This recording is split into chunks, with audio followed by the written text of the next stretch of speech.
السلام عليكم ورحمة الله وبركاته. آه ميجا مجالان تيك توك. يو يا يو يا مير. الحمد لله رب العالمين. ربين خفيان وته ولا جي أخب جما يا قرآن ربي خيسب يخنان وإيجي. الحمد لله. أكمل بك متجا تيك توك أنا كوبا واحد دو تكاد ديما تري.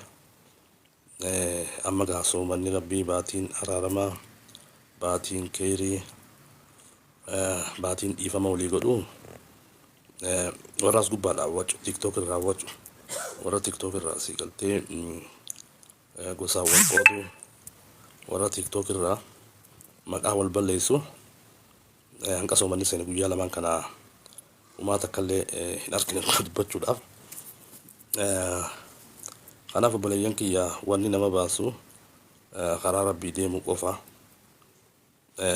wanni tiktok tun as gubbatti ganda walitti qabdeetuma ummata gosaan addaan baasuu nama xiqqeessuu wooma akkasiiti beekta wanni gaariin tiktok irra hin jirtu dhugaa dubbachuudhaaf tiktok jechuun ganaa ittiin geenye akka oromootti tiktokiin ummataaf faayidaa qabaa teknooloojii tana irra hin geenye jechuun nuti fakkeenyaaf namni maqaa wal balleessuu barbaade as gubbaa waliin dhufa namni gosa wal qoodu barbaade as gubbaa dhufee gosa namaa arrabse gosa wal rakkaasa jechuudha dhugaa dubbachuudhaaf akkasuma sii galtee mana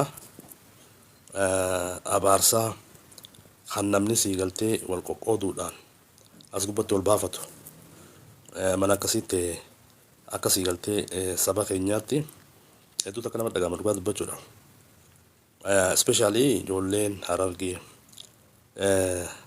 woomota akkasii galtee nama keenya kanarraa waan gaarii isaanirraa hin dhageessu hedduu takka nama dhagahama amma gaa eega baatiin araaramaatuun baatiin kabajamtuun soomannii seene guyyaa lamaan kana hin agarre dhugaa dubbachuudha akkanumas galtee namni waan dalage badii dalage hunda rabbii araarama gaafatee baatii soomanaa tana qofaaf si galtee osoo hammeenya dalagaa jiran dhiisuu osoo hin taane baatuma soomanaa tanaa sababa godhachuudhaan sababeeffachuudhaan hammeenya tiktok irratti namni keenya dalagaa jiru dhaabbachuu qabda dhugaa dubbachuudhaaf ani fakkeenyaaf amma tiktok kanarraa har'aa akkanumatti hin seene malee hedduu natti hin tolu dhugaa dubbachuudhaaf bar ijoollee xixiqqoo namu si galtee especially namni ijoollee qabu faan ijoollee xixiqqoo teenya bira teenyeeti yeroo namni keenya tiktok kana gubbaa wal arrabsu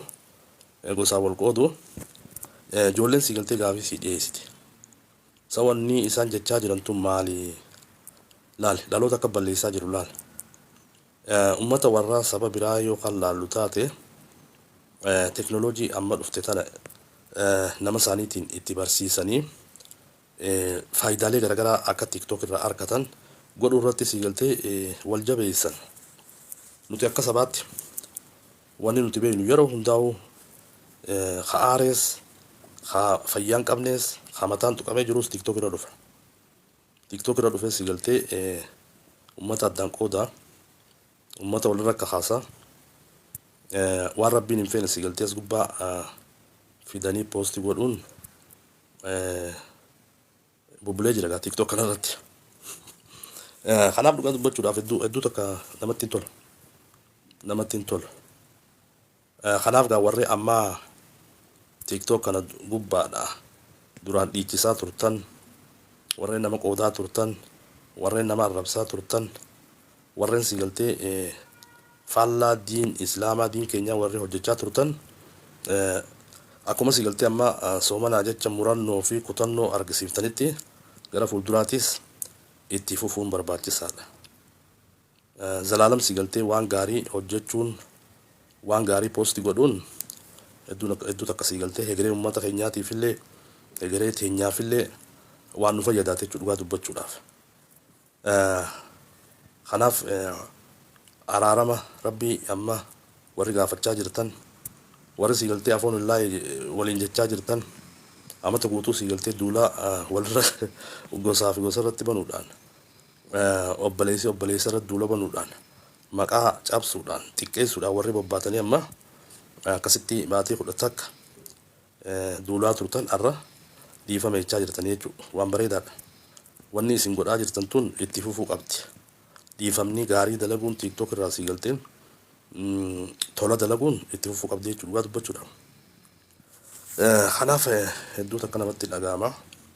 Hedduu takka akka sabaattis akka harargeettis isaafuu duula siigaltee wal balleessuu maqaa wal balleessuu warra siigaltee walirra duulaa jiru ijoollee dhaloota harargeetii hedduu takka namatti dhaga'ama abboleeyyan. Kanaaf siigaltee mee TikTok keenya kan siigaltee faallaa keenya ittiin dalagaa turre kan waan akka malee siigaltee as gubbatti poosti goonee poostiidhaan dachii girgireessinee akkasitti godhaa turre mee waan poosti goota waan ammeenyaa waan piroofaayilii keessan keessa jirullee keessaa diileet godhaatiti zalaalam siigaltee nama rabbitti dhiyaatee rabbiin siigaltee milkeessitoon barbaachisaadha jechuudha dubbachuudha. Kanaaf akkasii obboleeyyan kiyya akkana egaa hedduu takka siigaltee namatti hin tolu wanni siigaltee TikTokii. Kanaaf gaa namni nama hedduu tokko hamaraateen argeen nama guddaas nama waa beekuus as gubbaa dhufee tuma siigaltee ijoollee wajjin maaliyaanitti oolu kani as gubbaa dhufee murna siigaltee gosaa qabatee gosa takka irratti duulu hedduu takkaa jira jechuudha dhugaa dubbachuudhaaf.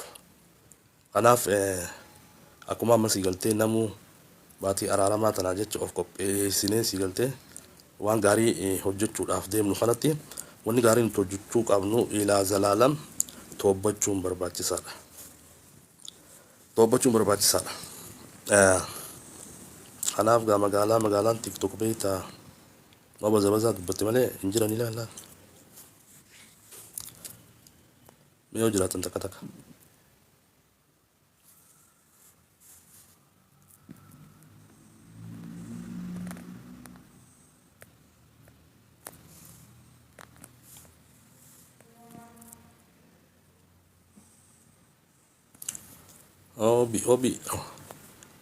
Obi fudhatte gaa gandaa magaalaa si wali qabate gaa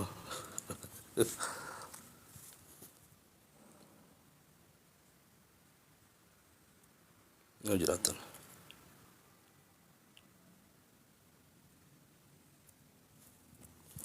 Akkana gaa obboleeyyan mee nutis akka harargeettis akka oromoottis TikTok kana siigaltee teknooloojii amma uummata keenya ittiin qoodaa jiru tana mee takka siigaltee saba keenyaatti barsiifnu barnoota garaagaraa as gubbatti barsiisuu danda'ama. Waa'ee diin keenyaa as gubbatti barsiisuu ni danda'ama. Mee uummata keenya siigaltee haa barsiifnuuni. Meeshaa itti saba keenya gargar qoonnuun goonee itti fayyadamaa turre amma dura TikTokii akkasumatti siigaltee itti jirra. Kanaaf mee kana haa dhiifnu. Dhugaa dubbachuudhaaf nama keenya mee ilaala. Amma requestii yeroo siigaltee sitti ergan yeroo guddaan nama keenya bara firaayibeetira jira. Yeroo tiniin qabaleetu firaayibeet. Kunuu siigaltee osoo kanan beekne arrabaa fi wal xiqqeessuudhaaf nuti siigaltee fiinaa beeke. Kun qaanyii guddaa dhugaa dubbachuudhaaf. Qaanyii guddaadha. Kanaaf wanna kana hammeenyi dalagaa jirru yookaan turre baatii tana keessatti baatii kabajamtuu baatii quraanni rabbii keessatti bu'ee tana sababeeffannee dhiisuun barbaachisaadha. Mee uummata biraa saba biraa warra as gubbaadhaa TikTok fayyadamuu sooshaal miidiyaa kana fayyadamurraa akka sabaattis haa barru. Fakkeenyaaf bara uummanni bara TikTokis haa ta'u sooshaal miidiyaa hundarrattu yeroo barnoonni iskoolaarshiippiin peejii garaagaraa irratti gallakkifamtu nama isaanii siigaltee odeeffannoo kennuudhaan akka isaan dorgoman wal gargaaraa jiran waan garaagaraa irratti dhugaa dubbachuudhaaf uummanni sadarkaa sanitti beekumsa waliif kennaa jira. Nuti siigaltee as gubbaa dhufna. Namni tokko obboleessi takka obboleessatti waare TikTok gubbaa finne jechuudha. TikTok gubbaa finne jechuudha. Dhukkee irraa kaafna beeka. gammachuun teenya sani laal sadarkaa nuti jiru laalame hedduu takka siigaltee namatti hin tolu yoo maaliyaanii fi bazabazaa siigaltee as gubbaadhaa dubbattee filooraa fi giiftii sani beeyta akkasuma namni ammaas wanni nama galaafachaa jiru feemasiin ta'uu barbaada bara feemasiin bara waan gaarii dalaganii feemasiin ta'anii beeyta waan hammeenya ummata addaan qoodu waan hammeenya siigaltee diinkee xiqqeessu dalaydee feemasii ta'uun salphina kun siigaltee salphinaa beeke ani feemasiin taaja akkasi beektaa irra guddaa rakkoon teenya guddoon bar fakkeenyaaf feemasiin siigaltee keenya guddaan feemasiin islaamaa guddaan ergamaa rabbiitti sallallahu alaihi wasallam hojiilee ergamaan rabbii dalage dalaynee feemasii ta'uutu nu barbaachisa hojiilee abbootiin teenya dalaynee feemasii ta'uutu nu barbaachisa garuu nuti siigaltee feemasii arrabaa feemasii gosaan nama qooduu feemasii wal xiqqeessuu kana siigaltee kooppii gooneeti jenereeshiniin xixiqqoolee maal jette beektaa ani tiktook irratti feemasii ta'uu barbaadaa jedha feemasii akkam feemasii nama arrabsitu feemasii siigaltee ummata kana gosaan qooddu kana siigaltee waan nuti godhaa jirru dhugaa dubbachuudhaaf waan salphinaati ifi siigaltee salphannee garuu jenereeshinii ijoollee xixiqqoo bira teenye yeroo siigaltee gosaan wal qoonnu yeroo duula maqaa balleessuu walirratti labsinu dhaloota xixiqqaa siigaltee lafaa dhufaa jiru kana balleessaa akka jiru beeka kun hedduu takka namatti dhagahama kanaaf obboleeyyan kiyyaa baatii araaramaa baatii kabajamtuu baatii quraanni rabbii siigaltee keessatti bu'ee baatii soomanaa tana sababeeffachuudhaan hammeenya hojjechaa ture tiktook irratti dhiisuun nu barbaachisa tobbachuun nu barbaachisa keessaafuu ijoolleen teenya ijoolleen harargee kanaaf arraan tana gruppii siigaltee tiktook irratti gosaan wal qooddu uummanee walirra bobba'u irra rakkoo uummanni keenya keessa jiru gama beelaatiin gama barnoota dhabuutiin gama diinagdeetiin akkamiin fayyannee gruppii siigaltee akkasii uumamuu qabdi gruppiin nama fayyaddu gruppiin uummata gargaartu waan akkasiiti siigaltee wanni nurraa tola waan akkasiiti siigaltee wanni gaariin ammoo nuti siigaltee wanni godhaa jirru hedduu takka namatti dhagahama andra guddaa siigaltee tanaafin tiktook bira kutee akkas obboleeyyan kiyyaa warra siigaltee haasoyni akkanaa kun keessa gadiyyee yaanes liqimsa warra siigaltee bazabazaa beektaa bazabazaa barte yeroo hundaa'u bazabazume waa'ee iddaa beeke yoo siigaltee waan gaarii yeroo hundaa'u dhageeffachuu fi hordofuu barte yeroo hundaa'u yaadni kee siigaltee yaada bilchaataadha yaada siigaltee nama fayyadu yaada ummata keenya fayyadu yaada akkasiiti kanaaf obboleeyyan kiyya ilaalchaanillee ilaalcha siigaltee wal xiqqeessuu wal qoqqooduu ilaalcha kun siigaltee dhaloota harargeerraa hin barbaachisu kana biliis dhiisuu qabna wallahi salphina dhugaa dubbachuudhaaf ani beektaa hojiin nuti dalaynu hedduu hamtu dhugaa dubbachuudhaaf akkaataa nuti ummata keenya dhaloota harargee kana if beeynuu fi akkaataan tiktook gubbatti uummanni nu beekuu fi akkaataa nuti itti wal beeynu dhugaa dubbachuudhaaf salphina siigaltee salphina haala salphina haala akkasii siigaltee ifillee salphifnee abbootii teenya takaleessa siigaltee hayyoota turte takalee ummata oromoo kanaaf qabsaa'aa turte abbootii teenya tan diin islaam tana lafa gadhaabaa turte warra akkasii jechuudha warra akkasiin salphifne dhugaa dubbachuudhaaf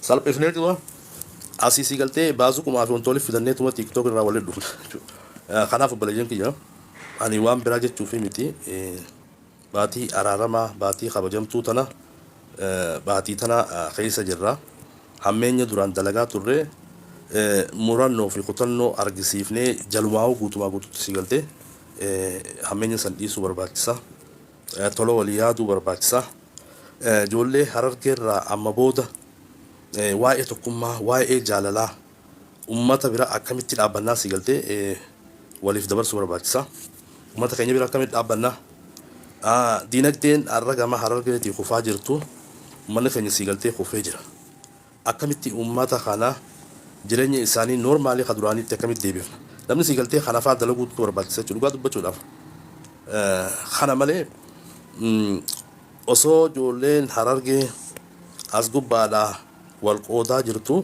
arraan tan ummanni keenya maal keessa jira, ummanni keenya beela keessa jira, ummanni keenya diinagdeedhaan kufee jira. Kanaaf rakkoo uummataa irratti walitti dhuftee ijoolleen Oromoo ijoolleen arge uummata bira dhaabbachuutu barbaachisa.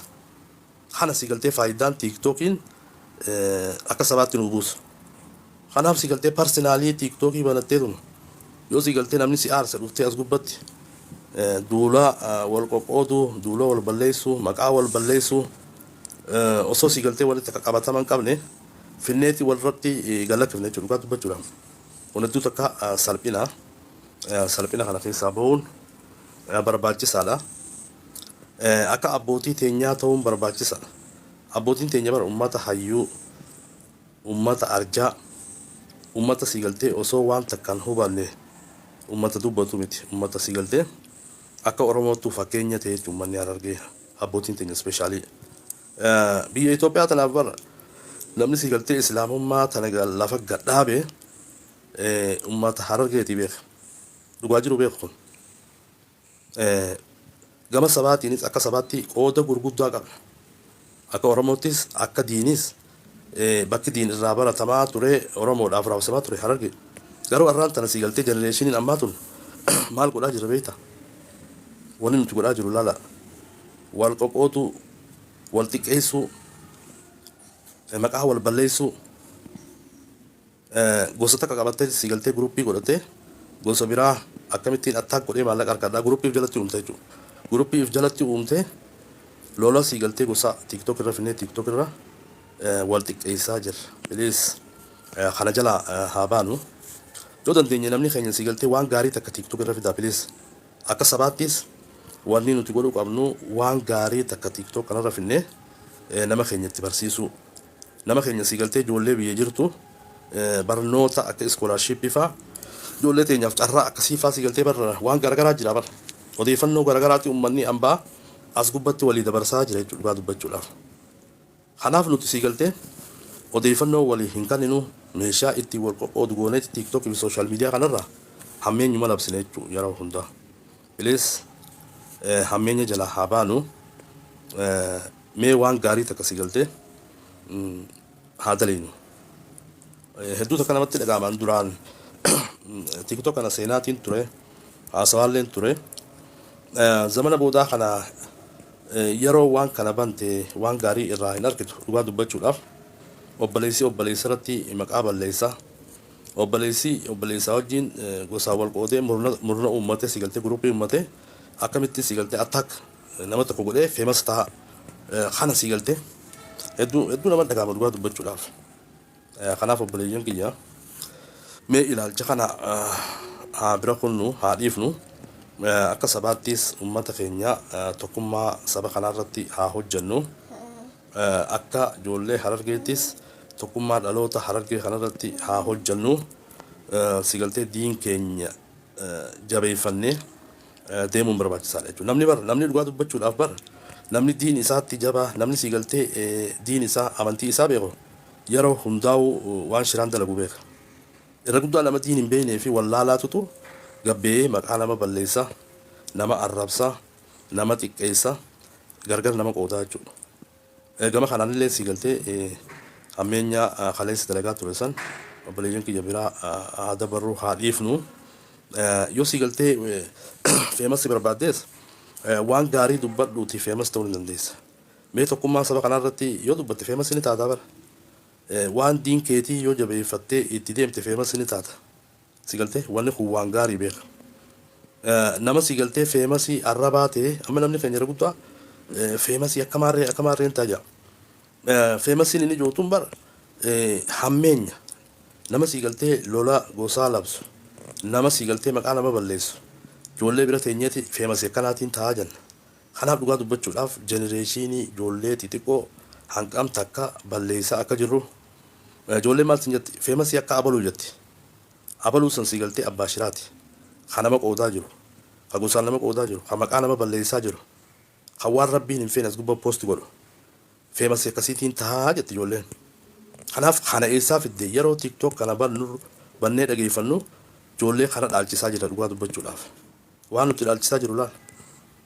Kanaaf obboleeyyan kiyya mee waan gaarii ijoolleen si galtee nuti bira teenyee tiktok kanarra haasawnu takka tiktok kana yeroo dhageeffannu haasawa hamaa ijoollee teenya dhaalchisaa ture san akka dhaabbatu godhuun barbaachisa.